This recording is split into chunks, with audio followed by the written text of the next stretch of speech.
What's going on, Eagles fans, and welcome to another episode of Eagles Latest here on FanArch, the last episode of the week before we kick back and relax and enjoy another week of NFL football with the Eagles taking on the Las Vegas Raiders, not in prime time. A normal start time for the Eagles, finally a 1 o'clock kickoff in South Philly. There might be some bad weather that we'll talk about that could potentially impact this one, but right now the Eagles still are an 11.5 point favorite against the Raiders, who are basically in the running for the number one overall pick with the Giants, and the Eagles are the heavy favorites, but we're going to dive in to this Raiders team a little bit and see where the Eagles can kind of expose Las Vegas a little bit and maybe take advantage of some matchups that can benefit Philadelphia as they look to snap a 3-game skid. As always, thanks so much for tuning in. Before we break down the game coming up, I want to talk about the defense of this Philadelphia Eagles. If there is a calling card for this team, I know there really hasn't been one singular thing that this team can really hang its hat on, but I would make the argument that for the most part this season, it has been the defense. This is a championship caliber defense. We saw it on Monday night against the Chargers. I know they lost, but they only gave up 22 points. A lot of field goals after they gave up the touchdown on the opening drive. They really settled in nicely, and they got to Justin Herbert.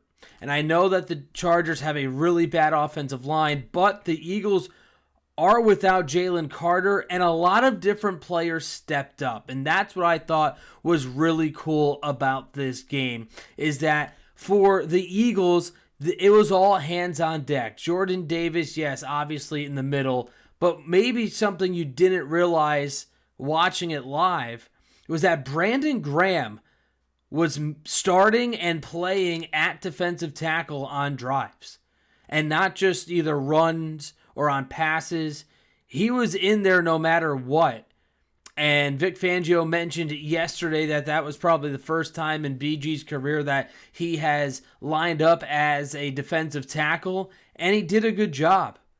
And that's the type of leadership, that's the type of unselfishness that you need on this team to really rally around when your star defensive tackle, Jalen Carter, is out. He's more than likely out in this game on Sunday. So Brandon Graham, who came out of retirement, could have just said, hey, you know what? I came here to just play my 10, 15 snaps, provide a boost when I can. And he could have easily said, no, I don't want to be in the trenches. I don't want to deal with that. Instead, he shows what kind of competitor, what kind of warrior, what kind of teammate he is. And he made a difference. Vic Fangio was impressed, and he alluded that we will see BG at the defensive tackle position this Sunday as well. So keep an eye out for that. I just thought that was really cool of BG and just speaks volumes of what kind of guy and teammate he is, and obviously why he's beloved by this fan base. Some other key contributors on the defensive side stepping up. Marcus Epps, the safety, making his first start after coming off the IR and missing at least a month. He looked really good. He made some nice plays. He fit in well. Vic Fangio and Nick Sirianni both were very complimentary of the veteran safety, who of course was the starting safety when the Eagles made that Super Bowl run in 2023. He was with the Raiders last season, but only played a couple of games before tearing his ACL. He now has a chance to play against his former team, and he has filled in nicely, leapfrogging Sidney Brown, who just can't find a way to stay on the field as a starter defensively. And now Marcus Epps will look to be that reliable safety with a good floor in place of the injured Andrew Makuba, of course, the second-round pick in this year's draft, still trying to get back from a fractured ankle he suffered a few weeks ago. But Marcus Epps, Brandon Graham, really kind of unsung heroes of this defense on Monday, and expect to see them swarming around on the field against Las Vegas, along with Byron Young. Young had a couple of big stops, had a sack and a half in that loss, and Vic Fangio really liked what he saw from Young as well. So it's almost reminiscent of how the young guys last year, like Moro Ojomo, like Jalix Hunt. Down the home stretch into the playoffs, some younger guys stepped up when their name was called, and now it's a mix of veterans doing that here in 2025 for the Eagles. So certainly something to make you aware of as you're watching the game, whether you're going to brave the elements of the cold and potential snow at Lincoln Financial on Sunday, or if you're going to be nice and cozy in your living room watching it on the big screen. Just certainly some players to keep an eye out for in this game on Sunday. Speaking of keeping an eye out, let's take a look at the injury report for the Eagles. They had a walkthrough yesterday, and for the Eagles, this is an estimation again. So this is if they were to practice yesterday, this is where they would have stood in terms of status.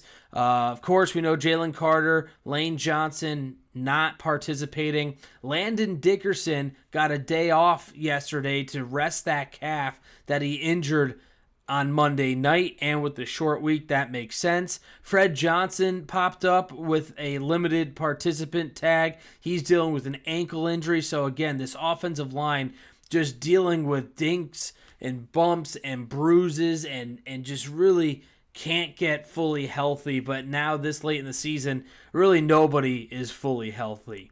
Full participants, if the Eagles were to practice yesterday, Zach Bond dealing with a hand issue. That's a good sign. Charlie Hewlett, the long snapper, they opened up his practice window coming back from an abdomen issue. And Cameron Williams, a shoulder injury, he is now inside the practice window as well. So that's your Thursday injury report. The long snapper, Charlie Hewlett, is a little bit of an interesting story because there's been people out there that have been able to kind of dissect the difference between the two long snappers the Eagles have had this year. And with Hewlett on the field, Jake Elliott has had more success. He was 4 for 4 on field goals and perfect 12 for 12 on point afters in the 4 weeks that Hewlett was snapping the football. Elliott said yesterday he doesn't think there's a direct correlation on the causation of why he's struggling this season with some missed kicks, but he simply said that he is happy that Charlie is back, and we'll see what happens because Jake Elliott is struggling. It's tough to see because he's been reliable in the past. Obviously, he made big kicks in the Super Bowls.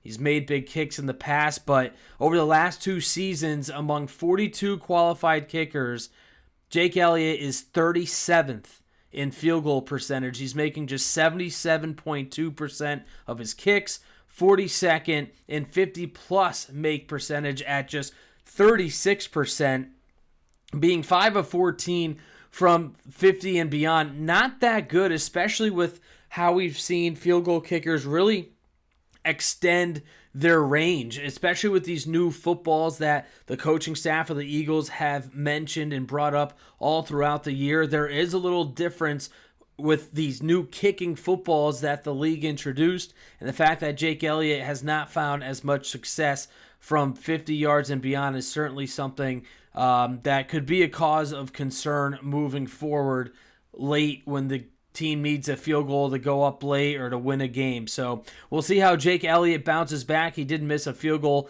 inside SoFi Stadium. That's obviously not what you want to see in a controlled environment compared to what he might be dealing with at the Link on Sunday. They're calling for blustery winds, cold weather, potential snow. So you really want to see Jake Elliott get back on track here sooner than later. Let's dive into this game now. Again, the Eagles take on the Las Vegas Raiders. The Eagles are currently 8-5 on the season, and they're in a tailspin here, obviously. They have lost 3 in a row, the first time that has happened this season. And for Las Vegas, as I mentioned, they are trying to perhaps keep and stay pace with the Giants for that number 1 overall pick. They are 2-11. They beat the Patriots to start this season at Foxborough. Go figure, a 20-13 win. And then they beat the lowly Titans a month later, 20-10. And they have not tasted victory since. They have lost, looks like 7 in a row here for the Raiders. They're coming off a 24-17 loss against Denver. That game was a little bit more lopsided than the score indicates. But this Raiders team, if you look at it, they're kind of middle of the pack. I thought, before diving in the numbers, I thought they were pretty bad defensively. They're not terrible. I mean, they're not great, but in terms of rushing yards per game, they're right around league average. They're averaging 113.9, so rounded up to 114 a game. That's 16th in the 32-team circuit, so you're right in the middle there. And then passing yards, they are 17th, allowing about 212 yards per game to opposing quarterbacks. So this isn't a defense that you could kind of just step all over, but the Eagles should have success against Las Vegas here. They're flying across the country. The weather's not going to be great, as I mentioned. So this is a team where the Eagles, the bookmakers, Vegas, they obviously think that Philadelphia is far superior. But again, that's why you kick it off and play this game. So we'll see what the Eagles have in store. We mentioned earlier in the week that I thought that they looked better offensively if you dove into the tape and the film after you got all of your anger out of the loss. They had new concepts for the wide receivers. The running game looked probably its best since that Giants game at home back in October. So there are some things to build on for the Eagles here against a Raiders team. Now, defensively for the Eagles, there are two big weapons that they're going to have to contain, one being tight end Brock Bowers. Bowers, one of the best tight ends in all of football right now.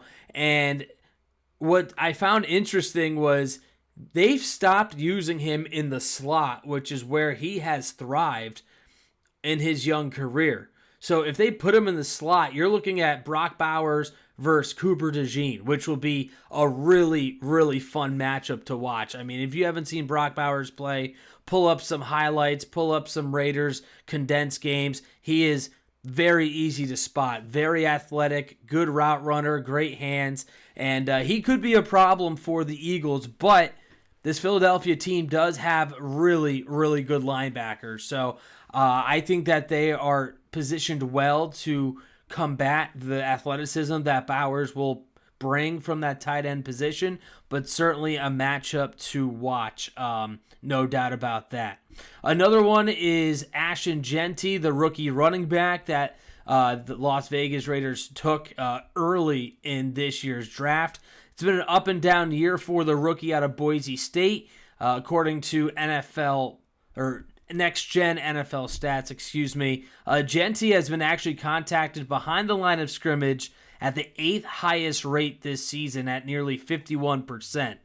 And he's been stuffed or has had a loss on almost 30% of his carries this season. So this is an offensive line that is struggling to pave lanes open for a very talented and athletic running back, and the Eagles are going to have to make sure that that trend continues and that Jeanty doesn't find open room and can gallop to the end zone, because if he gets going, he can be really dangerous. So something to keep an eye out for there on the defensive side.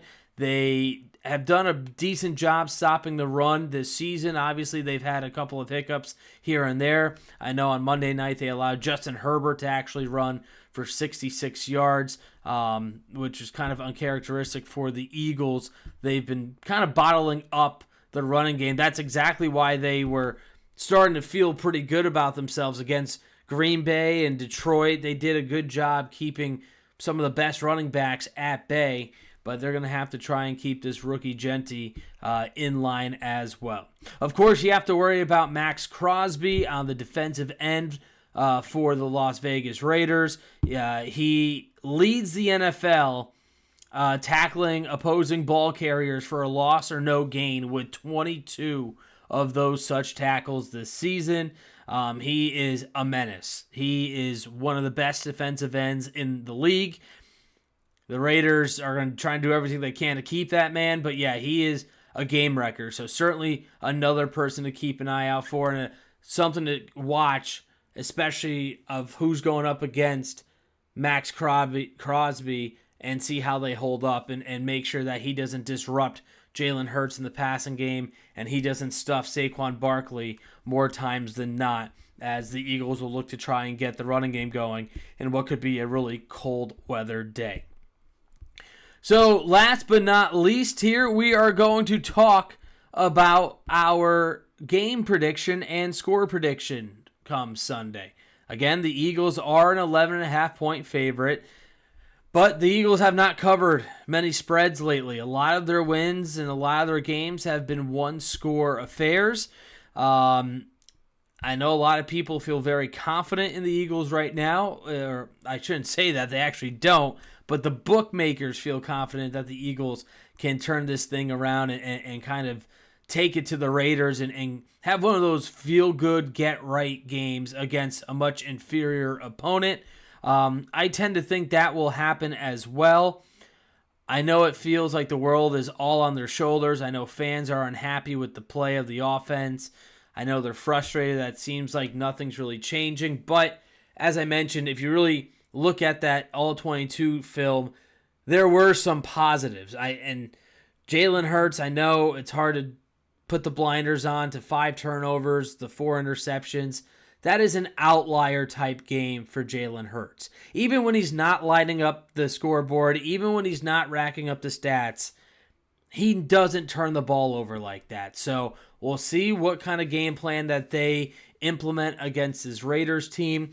It seemed like they were a bit more aggressive against the Chargers on Monday, and you saw what happened. Jalen Hurts put the ball in harm's way a good amount, obviously 4 interceptions. 2 of them I would say really weren't on him. The A.J. Brown tip was pretty bad, and the Devontae Smith route that he ran wasn't really that good of a route, and I think it's also predictable because the Eagles are one of the teams that run some of the highest hitch routes percentage-wise in the league. So it's just predictable, and defensive units and cornerbacks, they've been able to read on those routes pretty well, and that route was kind of ran for Devontae Smith, which is something you never want to see for a wide receiver, and Devontae slipped. So I would say 2 of those interceptions weren't on Jalen, but again, it doesn't matter. It's still 4 turnovers, and obviously he had that costly one to end the game on a first down, which he didn't need to make that throw. So we'll see if he's as aggressive against a mediocre defense for the Raiders, but I'm going to say that the Eagles will get back on track. They will pick up a win. I don't think they're going to cover the 11.5 spread, but I do think they can win by at least a touchdown to 10 points. So I'm going to say the Eagles will win 27-17 on Sunday. I think the Raiders might score a garbage touchdown. Hell, they might kick a ridiculous field goal down 10 to lose by 7 with no time left to perhaps present the worst beat of all time in the NFL. I mean, that was gut-wrenching if you had Denver last week at -7.5, -8.5. And if you don't know what I'm talking about, the Raiders were down by 10. There was no time left. They got a gift call of a penalty on a bogus pass interference.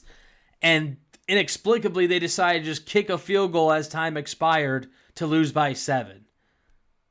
So, for those who don't gamble, for those who think, hey, maybe sometimes this is, I don't know if rigged is the too strong of a term, but it definitely was pretty eye-opening to see why, and for whatever reason, the Raiders decided to kick a meaningless field goal down by 10 points. So that's just a total side topic, but the Eagles are an 11.5 point favorite.